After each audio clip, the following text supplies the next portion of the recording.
They thought she was just a quiet cleaner, just another base janitor, polishing scopes and cleaning gear in silence.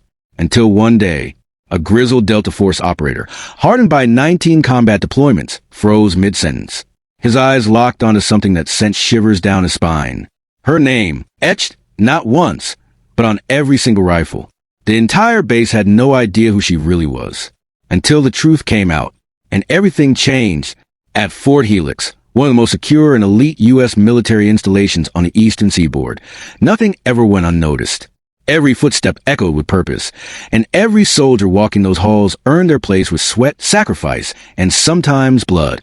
But among the noise of drills, gunfire, and tactical briefings, there was one figure no one paid much attention to. A small, soft-spoken woman named Lena Hayes. She didn't wear a uniform. She didn't command attention. She pushed a cleaning cart through weapons storage halls and polished rifle scopes, day in and day out, barely saying a word. To most, she was invisible. To some, she was just a cleaning lady. But behind those silent eyes was a past so classified, not even the general had full clearance. The morning it all shifted. It was a Thursday. Routine weapons check. Delta operator Mason Cade, a man with a chest full of medals and a jaw like carved stone, strolled into the armory. He was prepping for a Black Ops mission so dangerous. Even its code name was redacted from satellite logs. He reached for his custom-modified M4 rifle when something caught his eye, a name etched deep into the barrel in sharp, deliberate engravings. L. Hayes X'd us. He blinked. Once. Twice. Then he dropped the weapon. Silence fell across the room. Mason wasn't a man who froze. He'd walked through ambushes, watched friends fall beside him, and faced enemies at point-blank range without flinching. But that name was ghosted in the black files of the Pentagon. Who was ex-Dusk? Mason stormed into the general's office. "Sir," he said, voice tight, "why is a disavowed Dust Unit operative's name engraved on our weapons?" The general's face paled. "Where did you see that name?" "Every rifle. Every single one." The general leaned back in his chair and sighed. "Son, what I'm about to tell you doesn't leave this room." And then the truth came spilling out. Lena Hayes wasn't always just a cleaner. 10 years ago, Lena was a lead engineer of Project Dusk, a black budget program so secret most of Congress didn't even know existed. Her specialty? Designing weapons for missions that officially never happened. She didn't just build guns, she engineered silent death. Custom scopes that could see through fog, silencers that defied the laws of sound, biometric triggers that only activated in one user's hand. And not just for U.S. forces. She designed tools for international coalition teams, deep-cover CIA squad, and even lone wolf assassins working for allied nations. But after one mission, Operation Spectre, went wrong, and the team she equipped disappeared without a trace. Lena vanished from a record. Her files were scrubbed. She was labeled disavowed. Declared dead by her own agency. But she wasn't dead. She walked away. Quietly, willingly. She returned to Fort Helix, not to fight, but to serve in silence. Cleaning scopes she once designed. Polishing rifles that bore her fingerprints in more ways than one. "Why etch your name?" Mason asked. The general's voice cracked a little. She etched her name on every rifle she fixed, every optic she calibrated. Not out of ego, but because soldiers who used her gear always made a home.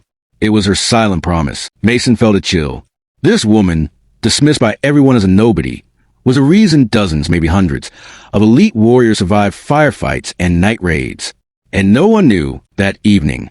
Mason walked into the maintenance bay, where Lena was cleaning a set of sniper scopes. He watched her from the shadows. Her hands moved like clockwork.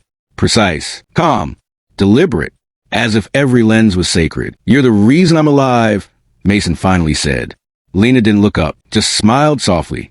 "I'm just doing my job." Mason walked up, holding his rifle. "You were Dusk, weren't you?" She paused, then nodded slowly. "I was, until they decided I wasn't useful anymore." Mason sat down across from her. "You ever think about coming back?" She chuckled faintly. "I never left. I just changed roles." 3 days later, Fort Helix came under a cyber attack. Their entire weapon system was compromised. Biometric locks stopped working. Scopes glitched out. Rifles refused to fire. It was chaos. And Lena? She walked straight into the tech bay, past a dozen stunned IT officers, and took control. In less than 90 minutes, she reverse-engineered the malware, traced its source, and built a firewall from scratch using only spare server parts and a soldering iron. The cyber attack was neutralized. Weapons came back online.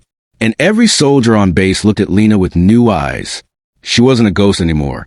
She was the ghost that saved them all. The recognition she never asked for. That week, the Pentagon tried to reinstate her under official DoD service. She refused. "I don't need a rank to protect my people," she said. Instead, she kept polishing scopes. Only now, people saluted when she walked by. Delta operators brought her coffee. Medics asked her advice on neural signal readers she helped design years ago. And every time a rifle was issued, soldiers whispered the same words. "If it bears her name, you'll make it home." She never held a rifle, never wore medals, never stood in formation, but her fingerprints were on every battlefield victory. She was the silent guardian behind every soldier's aim, the mind behind every life saved from hundreds of yards away, the legend no one saw coming. She was just polishing scopes until a Delta operator saw her name etched on every rifle and realized she'd been protecting them all along.